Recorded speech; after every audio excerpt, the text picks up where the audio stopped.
Bienvenue, c'est l'heure de l'information sur RTI 1. Nous sommes ravis de vous retrouver. Au sommaire ce soir, le Conseil des ministres qui s'est tenu au palais présidentiel sous la présidence du chef de l'État, le président Alassane Ouattara. Au menu, le programme du gouvernement destiné à la promotion de la jeunesse, l'allongement de la liste des soins couverts par la couverture maladie universelle et le recrutement des personnes handicapées à la fonction publique. Les ministres de l'Intérieur et de la Sécurité de la Côte d'Ivoire et de la République d'Italie ont lancé ce mercredi le projet de renforcement des capacités opérationnelles du gouvernement en matière notamment de gestion des migrations et des frontières. La 4e session de la Grande Commission mixte de coopération entre le Mali et la Côte d'Ivoire se tient en ce moment même à Bamako du 22 au 24 mars. Au cours des travaux de cette 4e commission mixte, les deux pays vont s'accorder sur la nécessité de renforcer davantage le cadre juridique déjà existant. Et puis à Djibo, dans le nord du Burkina Faso, une zone sujette aux attaques récurrentes des groupes terroristes armés. Un convoi de 74 camions sécurisés par l'armée a fait son entrée, une aide humanitaire très attendue face au manque de la plupart des denrées de première nécessité. Bonsoir à tous. Le président Alassane Ouattara a accordé une audience ce mercredi au ministre italien de l'Intérieur. Le point des relations entre la Côte d'Ivoire et l'Italie a bien sûr été évoqué. Viviane Aïma nous donne plus de détails sur cette rencontre. Accompagné par son homologue ivoirien, le ministre Diomandé Vagondo, le ministre italien de l'Intérieur, Matteo Piantedosi, a été reçu en audience ce mercredi 22 mars par le président de la République, Alassane Ouattara, au palais présidentiel. Audience qui s'inscrit dans le cadre de la construction de 4 postes frontières avec le soutien du financement de la République d'Italie. Ces 4 postes frontières seront construits respectivement dans les départements de Toulepleu, Zouaounien, Danané et Tingrela. Tout juste avant cette audience, le chef de l'État a présidé un conseil des ministres et ce conseil a précisé les axes et les moyens d'intervention du programme gouvernemental d'envergure destiné à la promotion de la jeunesse. Viviane Aïma. 2023, année de la jeunesse, ainsi que l'a décrété le président de la République Alassane Ouattara dans son message à la nation à la veille du Nouvel An. Le Conseil des ministres de ce mercredi 22 mars, sous la présidence du chef de l'État, a fixé les grandes lignes ainsi que les moyens qui seront déployés pour la réalisation de ce programme gouvernemental d'envergure pour la promotion des jeunes. Ce PJGouv a été élaboré sur la base du Plan national de développement 2021-2025, de la feuille de route 2023 du gouvernement et des conclusions des consultations nationales de la jeunesse. Consultations nationales de la jeunesse qui ont permis donc de rencontrer plus de 300 associations de jeunesse. Ce programme d'envergure fixe les lignes directrices de l'action du gouvernement pour les jeunes Ivoiriens sur la période 2023-2025 et vise à amplifier les politiques publiques en faveur des jeunes en vue de leur assurer une bonne insertion professionnelle et de leur garantir de meilleures conditions de vie. Il est articulé autour de 3 principaux axes, à savoir l'accélération de la formation, de l'insertion professionnelle et de la promotion de l'entrepreneuriat jeune, le renforcement de l'engagement citoyen et de l'éthique sociale de la jeunesse, et enfin, l'amélioration des conditions d'épanouissement et de bien-être des jeunes. Le programme sera piloté par le Premier ministre avec la participation de l'ensemble des acteurs nationaux issus des secteurs publics et privés, de la société civile ainsi que des partenaires au développement. La mise en œuvre du PJGouv sur la période 2023-2025 est estimée à 1 118 milliards de francs CFA répartis sur les différents axes du programme, dont la réalisation des travaux de réhabilitation et de construction d'infrastructures destinées à la formation et à l'insertion professionnelle, de 1 500 000 jeunes sur la période.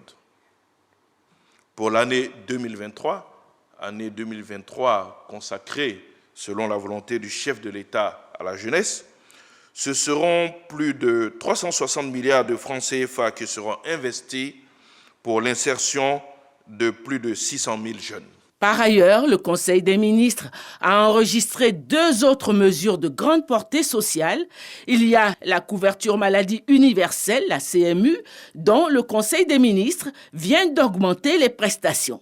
Ainsi, a été intégré à la liste des affections des spécialités telles que la cardiologie, la diabétologie, l'anesthésie et la réanimation. De même, la liste des classes thérapeutiques des produits pharmaceutiques garantis par la CMU a été actualisée en lien avec les pathologies des spécialités ajoutées. En outre, les actes garantis par la CMU ont également évolué en nombre et étendu à ceux pratiqués par les infirmiers et les sages-femmes. À cela s'ajoute, rien que pour cette année 2023, 2 sessions de recrutement à la fonction publique de personnes handicapées. À l'issue des travaux de la commission de recrutement dérogatoire, composée des représentants de l'administration publique et des représentants des organisations de personnes handicapées, les 200 postes budgétaires de grade D1 à A4 prévus pour la session 2022 ont tous été pourvus. Ainsi ont été retenus sur 1012 dossiers validés, 100 handicapés moteurs, soit 50%, 35 handicapés auditifs, soit 17,5%, 37 handicapés visuels, soit 18,5%, et 25 autres personnes, soit 12,5%, portant des handicaps liés aux troubles du développement. Prenant en compte la volonté du chef de l'État, comme je l'ai indiqué tout à l'heure, de faire de l'année 2023 l'année de la jeunesse, et tenant également compte de l'équité de cette initiative, le Conseil a instruit le ministre de l'Emploi et de la Protection sociale et l'ensemble des ministres concernés à l'effet de prendre les dispositions idoines en vue d'ouvrir pour l'année 2023 une autre session de recrutement dérogatoire des personnes en situation de handicap à la fonction publique. Le prochain Conseil des ministres se réunira le 5 avril prochain. Voilà, nous l'avons vu, un des points essentiels abordés lors de ce Conseil des ministres, le programme jeunesse du gouvernement sur la période 2023-2025. Et pour en parler, nous recevons le ministre de la Promotion de la jeunesse et de l'emploi des jeunes, M. Mamadou Touré. Bonsoir. Bonsoir. Bienvenue. Merci. Alors, c'est un nouveau terme, nous venons de l'entendre dans le compte-rendu de ce Conseil des ministres. Que renferme exactement ce terme de projet jeunesse du gouvernement ? Écoutez, en fin d'année, le chef de l'État, je parle bien évidemment de 2022, le président de la République, son Excellence Alassane Ouattara, a bien voulu faire de l'année 2023 l'année de la jeunesse. Et il a donné des orientations sur ce qu'il entend par l'année de la jeunesse, avec donc la nécessité de renforcer le dispositif d'encadrement pour les jeunes, renforcer le dispositif donc d'appui à l'entrepreneuriat des jeunes, appuyer donc les start-up, mettre en place les conditions pour un épanouissement donc de notre jeunesse. Sur cette base, le 13 janvier précisément, une réunion interministérielle a réuni autour du Premier ministre une quinzaine de membres du gouvernement. À l'issue donc de cette réunion interministérielle, différents axes ont été définis, un axe de travail. Le premier axe, ça a été dit par mon collègue tout à l'heure, c'est la formation, l'insertion professionnelle et l'entrepreneuriat des jeunes. Le deuxième axe, c'est sur l'engagement civique donc, des jeunes. Et le troisième axe, c'est sur donc, l'épanouissement, le bien-être des jeunes. Et c'est autour de ces 3 axes qu'a été construite toute la démarche. Nous avons eu donc fin janvier, sur instruction du Premier ministre, une approche inclusive, participative avec 307 organisations de jeunesse, toutes couches confondues, qui ont pu donc apporter leurs propositions et leurs contributions.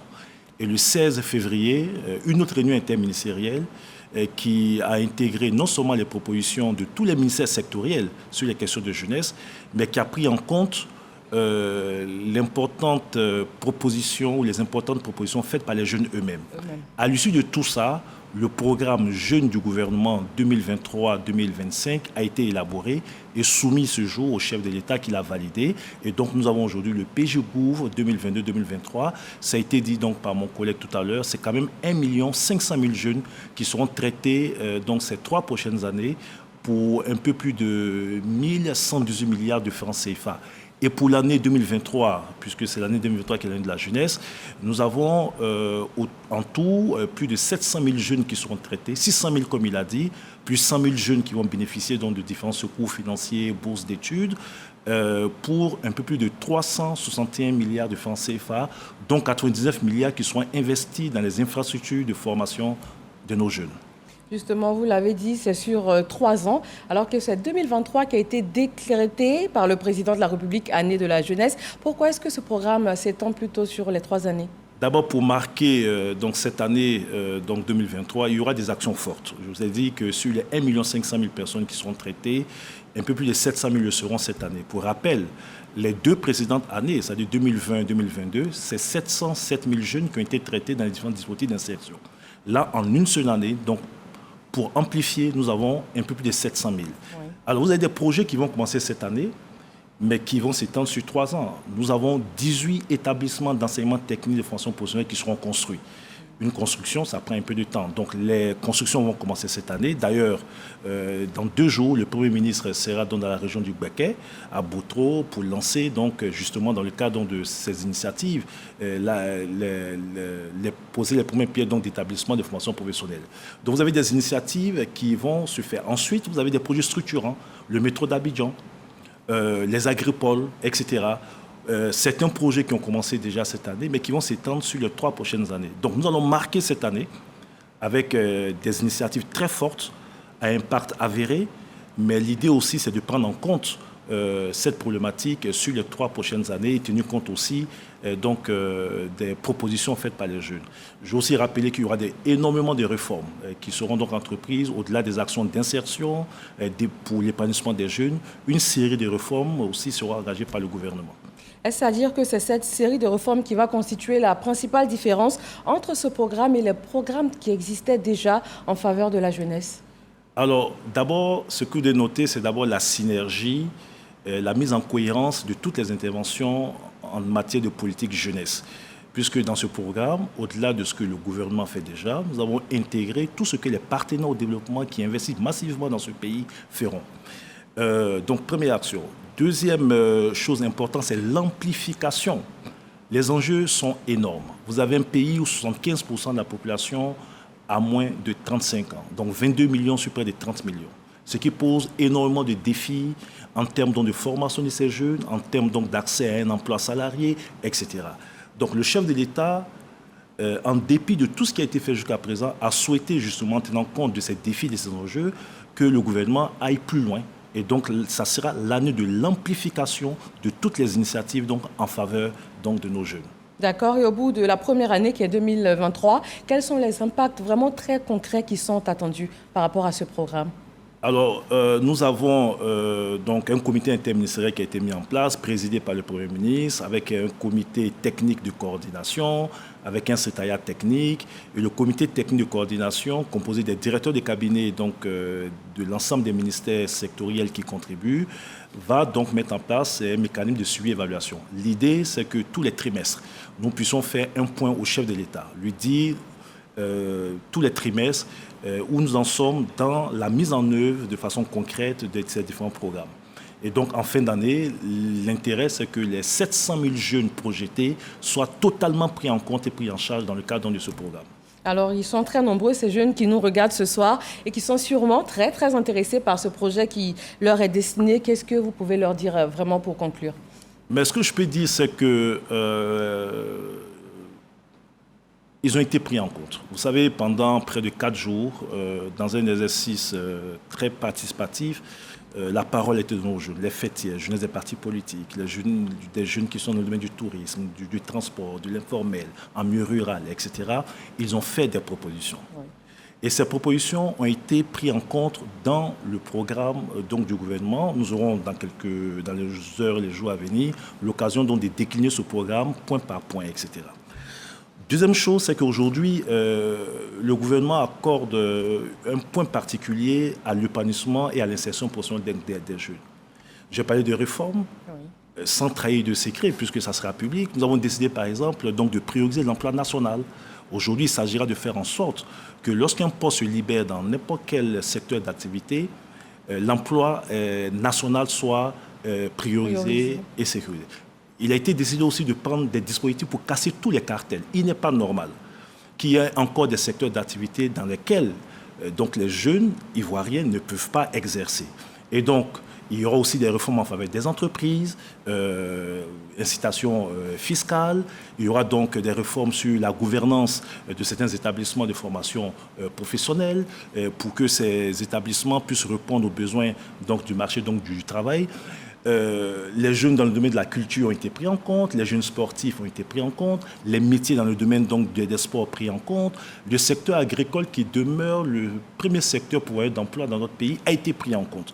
Vous verrez qu'il y a beaucoup de projets agricoles, transformation, des unités de transformation de certains de nos produits qui ont été pris en compte. Donc je l'ai dit que c'était un programme ambitieux, un programme réaliste, sur la base donc, de budget déjà mobilisé, avec l'appui de nos partenaires au développement, qui nous permettra donc d'impacter, comme l'a voulu le chef de l'État, beaucoup de jeunes, la majorité des jeunes dans notre pays. Merci, Monsieur le ministre. Comme vous l'avez dit, un programme qui sera détaillé point par point dans les jours à venir. Et nous serons là pour relayer cette information. Merci d'être passé sur notre plateau. Merci beaucoup. Je le rappelle, nous venons d'échanger avec le ministre Mamadou Touré, ministre de la Jeunesse et de l'Emploi des Jeunes. Et nous avons parlé de ce programme jeunesse du gouvernement qui va s'étaler sur la période 2023-2025. Merci, Monsieur le ministre. Merci beaucoup. On va maintenant s'intéresser à la 4e session de la grande commission mixte de coopération entre le Mali et la Côte d'Ivoire. Elle se tient en ce moment même à Bamako. Et il est question pour les deux pays de pouvoir s'accorder sur la nécessité de renforcer davantage le cadre juridique qui existe déjà à Boulaye Koné. Une délégation du ministère des Affaires étrangères à Bamako. Selon le chef de la mission, il s'agit de renforcer les liens de fraternité entre la Côte d'Ivoire et le Mali. Une rencontre qui s'inscrit en marge de la 4e commission mixte qui vise à rétablir la confiance entre les opérateurs économiques des deux pays. Vous savez, la commission mixte est composée de 2 entités. La rencontre des experts qui étudient, n'est-ce pas, profondément les dossiers. Et puis, la décision est entérinée, n'est-ce pas, par les ministres des Affaires étrangères en vue de leur mise en œuvre. Nous sommes là pour la réunion des experts en attendant que les 2 ministres des Affaires étrangères se rencontrent pour entériner, pour valider ce que nous avons fait. Le Mali est un pays de l'interland. Nous avons la chance, n'est-ce pas, d'être un pays ouvert, n'est-ce pas, sur la mer. Donc il y a une coopération existentielle même entre, n'est-ce pas, ces 2 peuples.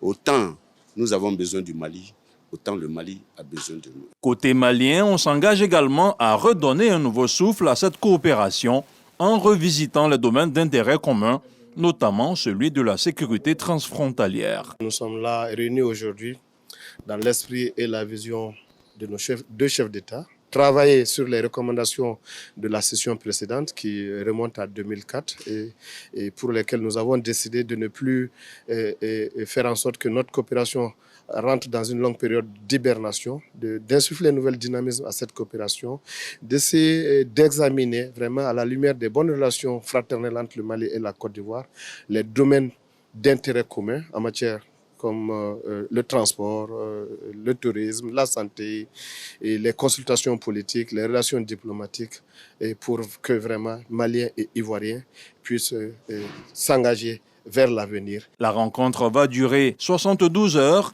et plusieurs sujets de collaboration à caractère économique seront passés au peigne fin. Les pays de l'UEMOA ont mis sur pied à Abidjan l'organisation régionale des interprofessions de la filière coton. L'objectif est d'apporter des solutions communes et appropriées aux problématiques du coton, notamment le marché, les circuits de commercialisation ou même le phénomène jazide qui détruit les productions. Voyons cela avec Lanciné Bakayoko. L'Organisation régionale des interprofessions de la filière coton vise à accroître durablement les chaînes de valeur du coton textile par la satisfaction des besoins de la population, la création d'emplois et la réduction de la pauvreté, en particulier en milieu rural. Objectif à court terme, la transformation de 25% de la production annuelle de fibres de coton. Le tout premier défi auquel le nouveau bureau va être certainement confronté, ce sera donc les ravageurs, appelés donc la jacide, qui ont massivement infesté donc les champs de coton dans tous les États membres de l'UEMOA, occasionnant une baisse de la production de coton graine au cours de la campagne 2022-2023. Le gouvernement ivoirien a entrepris plusieurs réformes destinées à renforcer la performance et la compétitivité du coton. Nous pouvons relever, entre autres, le zonage agro-industriel, le financement de projets de développement dont le dernier en date est le projet Résilience des systèmes cotonniers du nord de la Côte d'Ivoire à hauteur de 44 milliards de francs CFA. Avec une production annuelle moyenne de 2 millions de tonnes pour les graines et 900 000 tonnes pour les fibres, le coton impacte près de 15 millions de personnes dans la sous-région ouest-africaine. À l'issue de l'Assemblée générale constitutive, Mathieu Adjovi, président de l'interprofession coton du Bénin, a été désigné pour diriger la fêtière régionale. En religion, nous sommes en période de carême pour les fidèles chrétiens, un moment particulier qui rime avec prière et piété et aussi avec solidarité. Le gouvernement ivoirien vient de faire un important don à la conférence épiscopale. Grâce Kando. 3 émissaires du gouvernement dans les locaux de la conférence des évêques catholiques de Côte d'Ivoire. Ils y sont les bras chargés de vivres et non-vivres. En cette période de carême, le gouvernement se montre solidaire de l'Église catholique. Nous sommes envoyés par le Premier ministre, au nom du président de la République, nous associer à ce temps de carême que vit l'Église. C'est aussi le temps de solidarité, de partage, le temps de fraternité avec nos frères chrétiens. Que l'Église continue de prier pour le président de la République, pour le Premier ministre et pour l'ensemble des membres du gouvernement. Notre mission est grande, notre mission est délicate, elle est très sensible. Les Ivoiriens attendent beaucoup de nous. Ces dons seront répartis aux différentes entités de l'Église. Au total, 50 millions de francs CFA de vivres et non-vivres seront distribués à la communauté catholique. C'est au nom de la conférence des évêques catholiques de Côte d'Ivoire que je prends la parole pour saluer ce beau geste que le président de la République vient de poser. Notre gratitude se poursuit dans nos encouragements à perpétuer cette manière de voir, cette manière de faire, cet esprit de partage. Mais cet esprit de partage qui doit se prolonger dans le service que vous rendez à notre pays. Nous travaillons tous ensemble pour la paix. Et nous prierons pour que la paix advienne. Elle est déjà là, qu'elle se consolide dans notre pays. Cet acte du gouvernement n'est pas le premier du genre. Chaque année, pendant le temps de carême, le gouvernement ivoirien se tient aux côtés de la communauté catholique. Une action qui s'inscrit dans la dynamique du vivre ensemble et de la cohésion sociale. Période de jeûne également qui s'ouvre pour la communauté musulmane de Côte d'Ivoire. Le COSIM annonce officiellement le début du Ramadan 2023 pour demain jeudi. La lune ayant été observée dans 3 localités, à Biancouma, à Vavois et à Mans par un grand nombre de fidèles musulmans. Nous vous proposons la déclaration officielle du COSIM.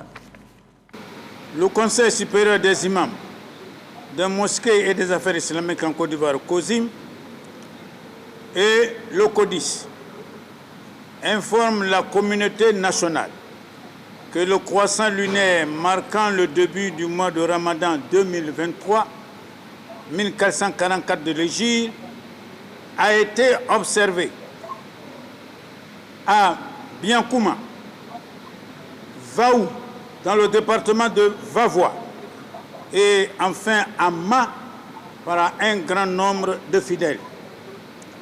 Par conséquent, le jeûne du mois de Ramadan commencera en Côte d'Ivoire, Inch'Allah, demain jeudi 23 mars 2023. Les imams de Côte d'Ivoire souhaitent un bon ramadan à toutes et à tous. Et qui dit ramadan dit grande consommation de certains produits comme le sucre, le lait, le riz ou encore l'huile. Le ministre du Commerce, de l'Industrie et des PME a effectué une visite sur le terrain afin de s'assurer de la disponibilité en quantité suffisante de ces produits et surtout du respect des prix en cette période particulière. Oulaï et Godefroy au Kambawa. Période de pénitence, de recueillement, de partage. Le Ramadan débute ce jeudi 23 mars. À la veille de ce début de mois de jeûne pour la communauté musulmane, le ministre du Commerce, de l'Industrie et de la Promotion des PME sillonne les grands magasins de produits de grande consommation en vue de s'imprégner de la disponibilité des denrées et les commerçants rassurent. On a 4000 tonnes d'huile raffinée déjà emballée et puis 3000 tonnes d'huile déjà raffinée qui se trouvent toujours dans nos cuves. Pour dire que il n'y a vraiment pas de souci à se faire sur la disponibilité de l'huile raffinée pour les consommateurs. La même chose pour le riz. Autre site visité, les magasins de stockage de denrées alimentaires, notamment le riz, les produits laitiers et les pâtes alimentaires. Dans cette surface, tout est prêt pour accueillir le Ramadan. Nous sommes toujours en période de production de sucre. Donc en plus des stocks disponibles, des stocks déjà mis sur le marché, les consommateurs auront également la possibilité de continuer à s'approvisionner en sucre pendant cette période de Ramadan. À l'issue de cette visite, Souleymane Diarra-Souba dit sa satisfaction et rassure la communauté musulmane quant à la disponibilité des produits de grande consommation. Lors de cette visite dans les différents magasins, que ce soit chez les importateurs, chez les industriels, chez les grossistes et demi-grossistes, nous avons noté que tous les entrepôts sont bien achalandés et que les stocks disponibles permettent de couvrir les 3 à 4 prochains mois de consommation. La période du jeûne musulman est souvent marquée par la flambée des prix sur le marché. Le ministre invite au respect des prix plafonnés par le gouvernement. Pour tout ce qui concerne les produits de grande consommation, nous nous sommes accordés sur des prix que nous appelons les prix plafonnés. Ce sont ces prix-là qui font l'objet d'applications depuis ces quelques mois et qui feront l'objet également d'applications dans nos différents marchés, dans les boutiques des quartiers, au cours de ce mois qui démarre. En cas du non-respect des tarifs sur le marché et les grandes surfaces, un numéro vert, le 1343, pour dénoncer, est ouvert. La mutuelle des personnels du ministère de l'Éducation nationale et de l'enseignement technique a lancé son programme immobilier « Un enseignant, une maison » sans apport initial. Ce sont 215 logements qui vont être réalisés dans le quartier des Bimpé, c'est dans la commune d'Anyama, pour la première phase du projet. Khalil Diomandi. Un enseignant, une maison, le programme immobilier de la mutuelle des personnels du ministère de l'Éducation nationale et de l'enseignement technique, MUPE-MENEPSI, est désormais une réalité. Et c'est le quartier Ebimpe de la commune d'Anyama qui abrite les logements. Pour la première phase du projet, environ 215 appartements de type 2, 3 et 4 pièces seront bâtis au profit des enseignants membres de la mutuelle. Et ces maisons-là sont des maisons spécifiques aux normes du ministère de la Construction, puisque nous avons un permis qu'on appelle un agrément programme. C'est-à-dire que les maisons que nous construisons sont dans les normes du ministère de la Construction. Pour avoir une maison pour un enseignant, c'est tellement important parce que si nous sommes dans de bonnes conditions, nous allons fournir un bon travail et cela permettra à la Côte d'Ivoire d'avancer et d'atteindre le progrès tant attendu. En portant la MUPE-MENEPSI sur les fonds baptismaux en 2014, la ministre Kandia Camara, alors en charge de l'éducation nationale, nourrissait 2 ambitions. Offrir aux enseignants des prestations sanitaires de qualité et des logements à moindre coût, sans apport initial. Le lancement du projet immobilier est la réalisation de la vision de la ministre d'État, selon Michael Boko, président de la mutuelle. C'est à juste titre que le quartier abritant les logements est baptisé Cité Kandia Camara. Nous sommes effectivement dans la vision de Madame la ministre et nous allons lui dire à Madame la ministre d'État que c'est effectif. Les enseignants aujourd'hui vont sortir de cette situation précaire de locataire et être propriétaires de maisons. C'est des appartements qui vont de 13 millions à 25 millions. Et donc, chacun, selon ce qu'il a, pourra naturellement souscrire. Madame la ministre d'État accompagne de toutes ses forces, de toute son énergie, toutes les initiatives que la mutuelle entreprendra dans le sens de cette philosophie, à savoir donc agir pour davantage de partage au niveau des enseignants. Les premiers logements totalement achevés seront livrés d'ici fin juin 2023. Pour bénéficier du programme immobilier, il faut être membre de la MUP-MENEPSI. Le ministre et député maire de Divo, Amédée Kouakou, a effectué une journée de sensibilisation à la paix dans les localités de Niakouboué et de Daïri, c'est dans le département de Lakota. Une occasion pour réunir les fils et les cadres de la région du Lodjibois autour des valeurs d'unité et de développement. Jean-Marc Diadji. C'est l'ambiance des grands jours dans le village de Niakouboué, à 28 km de la ville de Lakota, dans le canton au Paréco. La raison, cette localité bénéficiera d'un marché moderne. Le ministre Amédée Kofi Kouakou, parrain, a dans une cérémonie solennelle posé la première pierre de l'édifice commercial. L'occasion est donnée pour lancer un appel à tous les cadres du canton pour la paix et investir Douto Jules Moussa comme nouveau chef de Niakouboué. Au cours de la même journée, dans le village de Daïri, dans le département de Divo, Koudou Dago Grégoire est installé nouveau chef. Une opportunité pour le député maire de Divo, Amédée Kofi Kouakou, de souligner son engagement indéfectible à la cohésion pour un développement durable. Nous qui faisons de la politique, ce que nous souhaitons, c'est la cohésion, c'est l'entente, non seulement au niveau des cadres, mais aussi au niveau de la chefferie. Nous allons continuer à travailler tous ensemble pour que notre région ici, on puisse avoir tout ce dont on a besoin. À l'issue de la tournée du ministre Amédée Kofi Kouakou, les cadres du département de Lakota et de Divo se sont engagés à booster et à garantir le développement local. Le ministre de la Réconciliation et de la Cohésion nationale, Konan Kouadio-Bertin, a effectué une mission d'écoute et d'échange à Kosrou, village situé à 36 km de Dabou et à Bessedi dans le département de Sikensi. Cette tournée avait pour but d'apaiser des tensions nées d'un conflit de terre et aussi trouver des solutions afin que cela ne se reproduise plus. Reportage.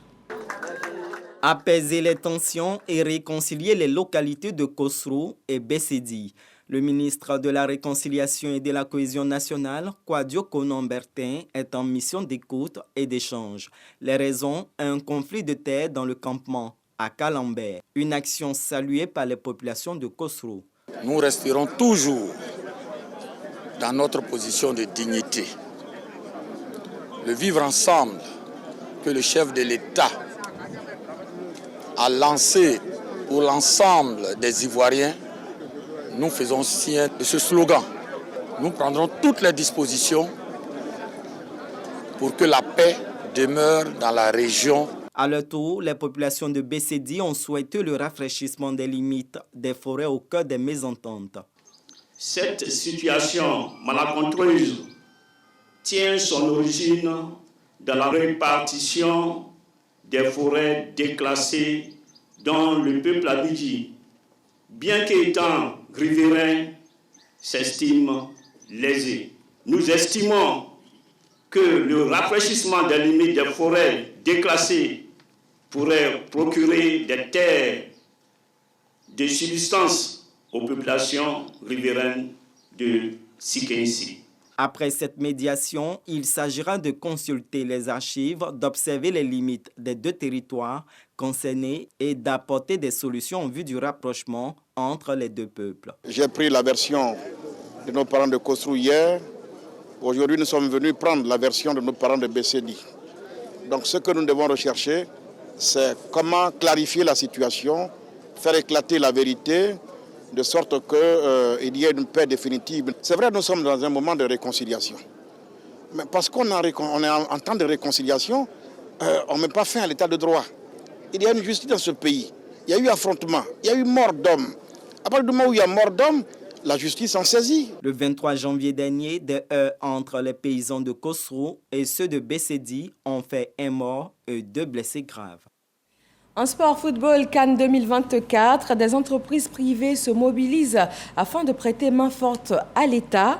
Le groupe Wadi a décidé de regrouper donc les services de plus d'une centaine d'entreprises nationales et internationales également. Tous les domaines sont concernés, l'accueil, l'hébergement, le tourisme ou encore la sécurité. Esso Jean Silver. La Côte d'Ivoire entend organiser en 2024 l'une des plus belles Coupes d'Afrique des Nations jamais réalisées. Un vœu cher également pour Wadi Conciergerie qui souhaite proposer ses services à travers des packs aux autres dans divers domaines, entre autres l'accueil, l'hébergement, le transport, l'opportunité d'investissement et la sécurité avec le système de géolocalisation et d'activation d'alerte.